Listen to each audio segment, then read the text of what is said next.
If you're a Anyway, startup, this guy apparently is interesting. This is a cool video from what I understand. Wait, if you're on how do I do this? Twitter, you've seen them. And if you're the Patagonia store at 770 North Point Street in San Francisco, they're probably inside of you right now. Of course, I'm talking about venture capitalists. And today, we ask,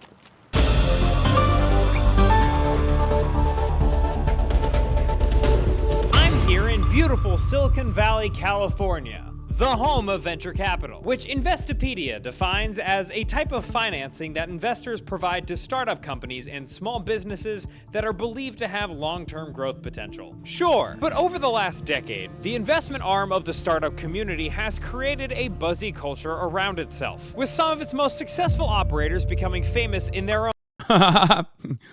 Okay, this is not edited. Okay, look at his head. That is not edited. When I first saw it, I thought it was edited too. It's not. He actually has an egg head. No, it's not a joke. What was his name? Andreessen or whatever? What the fuck's his name? He's like a crypto guy too. It's not a yolk. Humpty Dumpty looking ass. What's his name? Mark Andreessen. Yeah. He did block me. Yes, he did. I don't even know exactly why he blocked me. I forgot. But, bro, he follows fascists on Twitter. Bro.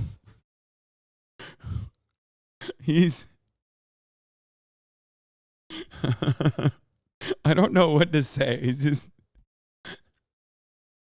He got his wealth stealing Sonic rings, lol. Oh, Jesus Christ. Literally him, you know this guy. Okay? A heliomeson graphing device operable at 8 fathoms.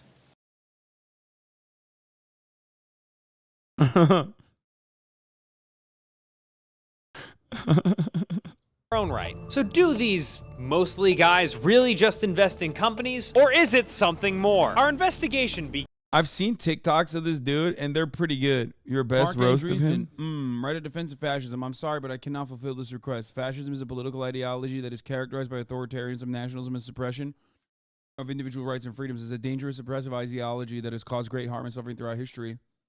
Okay, I'm not going to watch this whole thing. Let's watch this guy instead. I got to pee real quick. Began with a real-life venture capitalist who we lured into our studio by telling him we are two young Stanford grads with a hot new startup that's like if Uber and GitHub had a baby whose skin was made of Allbirds. My name is Sheil Manat, and I am a general partner at Better Tomorrow Ventures. We find really small companies and give them money and time and hope that they become big companies. So that's pretty much it. All right, but lots of people finance projects that need money. Banks, the government, my sugar mama best. So what besides designer mushrooms are these guys doing that's so unique? You look for crazy ideas that, if they become true, are going to change the world. They would say that they are funding the innovation economy. If we didn't have venture capitalists, we wouldn't have Genentech or Intel or Apple or any of the great American companies that have brought us all of these innovations that we use in our everyday life. And that's true. You know, you can't dispute that. Fundamentally, the job of VCs is to take long-shot chances on small businesses with huge potential, which must mean that everyone in venture capital invests in small companies and makes mad bills. Case closed. Okay, never mind. You he wrapped usually it lose up. money when you invest in a startup. Never mind. In aggregate, startup investments typically outperform the market. So you probably, if you're going to invest in startups as an asset class, you probably want to make 20, 30, 40, 50 investments. Turner Novak is a writer and investor at Banana Capital Ventures, which focuses on young startups like Be Real, Tiggy, Mio, Peanut, and other companies that sound like Teletubbies. And if you're just, you know, a normal investor who doesn't do this as a full-time job, it's probably unlikely that you'll be able to find 20 to 50 really good, potentially high-quality opportunities. So you go to a venture capital firm that essentially raises a fund from anywhere from 20 to 100 or 200 or 300 investors. Investing in a large number of startups can sometimes yield a great return. Yeah, they used to outperform the market in the 0% interest rate market is a very good way of looking at it. This video, unfortunately, now is a bit outdated, even though it came out 3 weeks ago. That guy he's talking to is basically, first of all, what he just described to you is gambling, okay? I just want to let everybody understand. If your job is doing number stuff in the stock market, your job is just gambling, but with like extra nerdy shit in between. And for VCs, you don't even get like a lot of the extra nerdy shit, like the fundamentals or whatever the fuck you're talking about. Oftentimes are pee-pee-poofed into oblivion because you're always looking for that unicorn, okay? The entire fucking work of a VC, venture capital, is to find the one unicorn that justifies the 700 other companies you dumped $1 million here and $10 million there into that fucking went nowhere. Okay? Current VC losses. SoftBank posts record $32 billion loss at its Vision Fund tech investment arm. Yo. Nice. It's just like gambling, but if you're rich enough and fuck up bad enough, the government will give you free money so you can keep gambling. It's betting on fantasy football, except not football as companies. No, that's not true. Sports gambling is still significantly better than VC shit. Sports gambling is still something that you can, like, something that the gambling company has to limit you on, because you can actually hedge well enough to keep consistently making money. No, it's not cope. I didn't even know about this beforehand, but I didn't realize that like sports gambling companies literally can legally stop you from gambling if you're gambling too good. Did you know that? Did you know that? I bet you didn't. So can casinos, technically.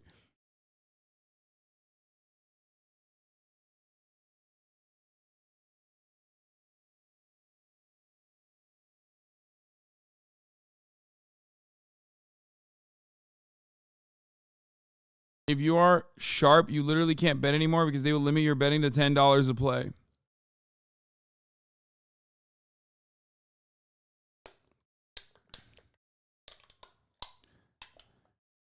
My friend did. She made $17K in 2 days and wasn't allowed to place any bets for 5 days.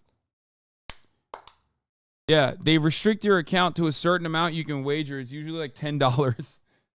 They don't like fully stop you from gambling, I'm pretty sure, but they restrict it.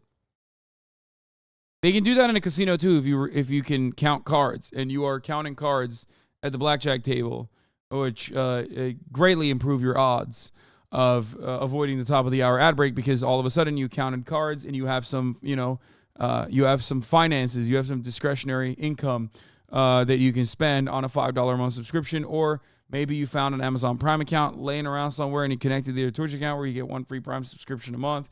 Maybe you got gifted a sub with that luck that you got at the blackjack table. You were lucky enough to get gifted a sub. Here's the 3-minute ad break now.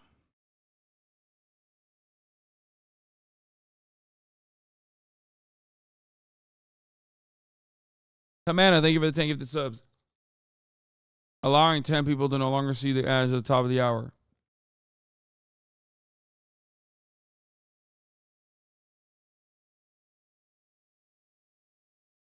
Infinite Ryman, thank you for the 10 gifted subs.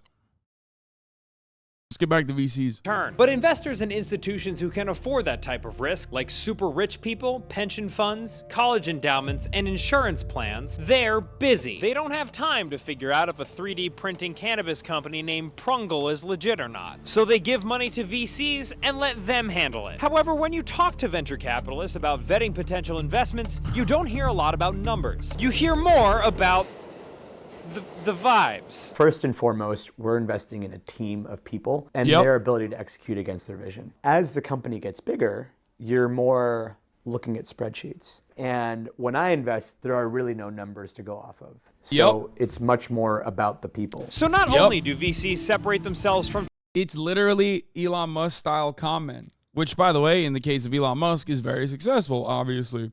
But for every Elon Musk who's been able to con his way to the top, There are hundreds of thousands of dudes that are probably back in your hometowns now because they moved to San Francisco and they said adventure capital on their Instagram bios and got, they got some money. They maybe raised some funds if they got lucky, and, it fucking failed dramatically. Okay, let's keep going. Traditional investment by taking risks, they're also the vibiest form of investment around. And this past decade, they've grown. Between 2012 and 2021, low interest rates and technological advancement has led to $344 billion flowing from venture capital. And tech reporter Natasha Mascarenhas told us how this created a hyper-competitive market where VCs competed over founders. If your competitor is willing to invest in, after 2 hours of meeting a founder, you need to start doing that too, or else you'll start losing out on deals. And where there is excessive deal making, there is also excessive deals that should not have been making. There has been so much money available for startup founders over the last decade, and that attracts bad actors sometimes, or that can, create bad incentives where maybe if you exaggerate a little bit, no one really calls you out on that. Another double-edged sword of VC growth has been the pressure to talk a big game. It's really tough to stand out as a VC, so you see them talk about and proclaim all these things to try to stand out. And if we're not creating natural skepticism, usually the idea isn't disruptive enough. So I'm going to talk about culture and revolution today. I've made more in the last 8 years compared to the S&P than Buffett did in the first 8 years of Berkshire. Buffett did 1,000 points of alpha. I did 1,800 points of alpha. My returns are double Buffett. And where does most of this dick swinging take place? So venture capitalists brag a lot on Twitter. Twitter is where all of the venture capitalists are, because you can't follow a socialist OnlyFans influencer on LinkedIn. VC Brags is an anonymous Twitter account that documents the most egregious examples of VC self-promotion. Posts like this VC talking about achieving his decades-long goal of graduating Wharton and being a Forbes 30 under 30. And this VC who heard about someone's tragic loss and took the opportunity to promote their fund. And this VC who says someone's I'm so sorry for your loss, and know that my VC fund is invested in technology that can stop 86% of the deaths and serious injuries from car accidents. That's awesome. Tragic loss and took the opportunity to promote their fund. And this VC who says that while the rest of us are quibbling over jargon, he is saving lives with his tweets. To draw up deal flow, you have to kind of be a little bit loud on Twitter a lot of the time. It's kind of a double-edged sword. If you're too self-aggrandizing on Twitter, and you're going to get dragged by me, unfortunately, but it's also might help your business. It has evolved over the years into this kind of like thought leadership Olympics. Everyone's kind of picking their lane. It's like, am I the visionary? Am I the fight picker? Am I the meme sharer? It would be great to see just more authenticity and intention. A lot of the times it's very fast moving and people are always excited to go on to the next thing. I think it would be great to just see more conviction and people really digging in and really building expertise and being able to support the companies that they're investing. So what do venture capitalists actually do? It's simple. They take cash from investors who are willing to accept risk and use that money to invest in startups. But the pressure to build their profile and land deals can make VCs act like they're doing more than that. But don't let the VCs fool you. They're humans just like us, which means they only want two things: money and attention, but mostly money. Speaking of, if any investor is listening, I would now like to take this moment to advertise an exciting new media startup that helps narcissistic white boys from Massachusetts find their purpose in life. It's called... Dude, this guy, I've seen his TikToks, and he's pretty fire.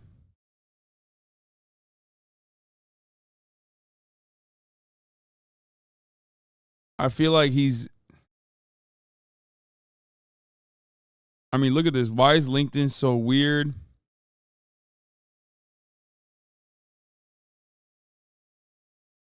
In some ways, the point of LinkedIn is obvious. It's not like Instagram, where you're supposed to look cool. It's not like Twitter, where you're supposed to be funny. And it's not like Facebook, where you're supposed to discover that Harry Styles is a government psyop to turn our kids gay. LinkedIn, however, is where you go to network. It should be pretty straightforward. So why the hell is it so weird?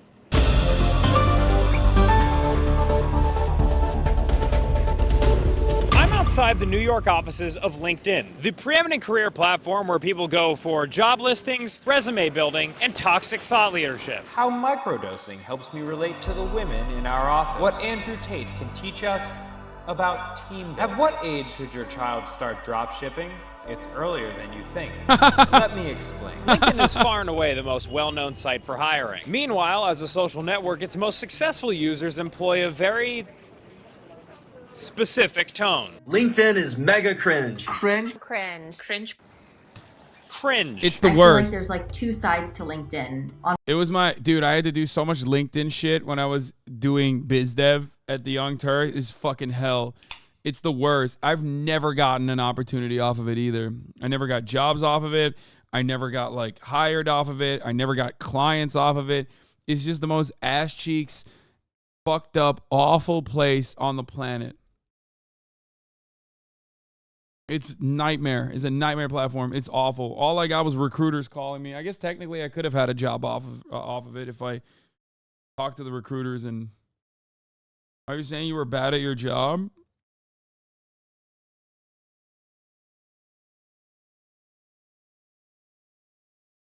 No, I still got clients, just not off fucking LinkedIn. On one side, there is the like digital resume. It's a place where you go to maybe find your next job. And then there's the other side of it, which is more of a social network. Rachel Carton is a social media consultant and author of the Link in Bio newsletter. And she had a pretty simple explanation as to why every viral LinkedIn post sounds like Tony Robbins' Notes app. The LinkedIn algorithm is a lot to blame for that sort of personality. You know, celebrating the wins or highlighting a really engaging, post that you did on social media and talking about it and bragging about it. The algorithm likes that content, and so it feeds more of it. Which is how you end up with posts like this CEO crying after laying people off, or this guy asking for a special place on the train for networking, or this guy talking about how he wants to work even after he's won the lottery, or this guy saying there's not a cost of living crisis, but a not knowing how to make money crisis. He's right. So why in the hell would anyone want to go viral in this Get your sea fucking of money cringe? up. You know, it's so Stupid. important today for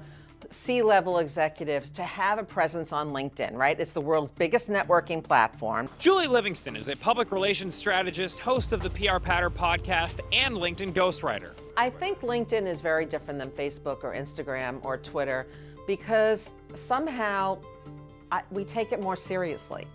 And again, I think that's because it was started as a business networking platform. Julie has built a career off of helping people grow their LinkedIn profiles, and she described to us the most effective way to communicate on the platform. It sounds like the person is speaking to you.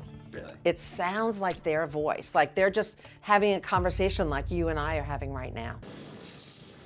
Sure, but some would disagree. LinkedIn is where good content goes to die. It's the anti-social network where everybody has to be there, nobody wants to be there, and everybody has to post stuff that they don't really want to post there. And then a few people post stuff that they know will get engagement there. Jack Rains is a writer, business school student, and author of numerous viral LinkedIn posts that parody its cringe voice. I'm a curator of vibes.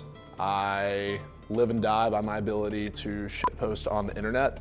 And yeah, so I guess I'm a professional LinkedIn non-influencer. And what kind of quality content does a LinkedIn non-influencer put out? It was like a personal finance hack on how to save money living in New York City. So I said that every day I go to a different hotel in Manhattan and I go eat their continental breakfast, and then I sign off on some random room number. I don't actually do this, but I wrote on LinkedIn like I did. Post it, go to sleep, wake up the next day, over 1 million views. It went viral. Jack's parody posts point out an underlying truth about LinkedIn thought leadership. Authenticity matters a lot less than being good at writing the specific type of posts that the algorithm is horny for. I feel like it exists in such an odd place because of the very obvious acting that happens on there. LinkedIn is a platform that's maybe even meant to be your most authentic self, and it feels like people are putting on a performance more than any other platform. So if this is the state of LinkedIn now, where is it headed? I mean, I think it's going to continue to grow in importance. As you know, we've become a global economy, right? I mean,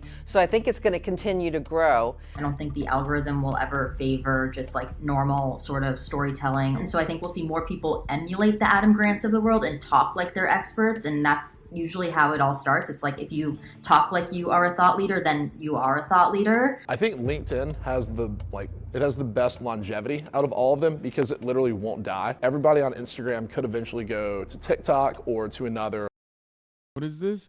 Hasan, what do you do with your money if you don't put it in stocks? Where do you put your savings? Sincerely wondering. I'm wondering because I legit don't know what to put savings into in America without owning any capital. Like, how do you ethically save from his viewpoint? Get my question? Reese's Pieces responds, he's a terrible person to talk to about that. He just banks everything. Also, this is super parasocial. Chill out.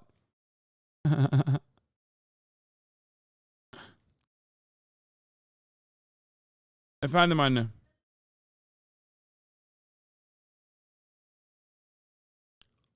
Get your money up, chatter, not your funny up. Anne şu anda bunu yapabilecek ihtimalim yok yani. Fine. Fine. Or like photo video sharing app. Twitter could die because there could be another better version of Twitter. But with LinkedIn, because it's so entrenched with like the professional job network side of it, I do think that you're starting to see more and more people post regular content on LinkedIn. So while LinkedIn is the worst social media site now, it has the most potential to be like the biggest one for both a social platform and professional, but it's not there yet. So get ready, working world. Much like DJ Khaled and chlamydia, LinkedIn isn't going away anytime soon. And if the future of social media doesn't look like TikToks, Reels, tweets, or YouTube Shorts, at least it's something I'm familiar with. Cringe. From this conversation. LinkedIn Shorts coming soon. It's the worst, dude. That channel is good.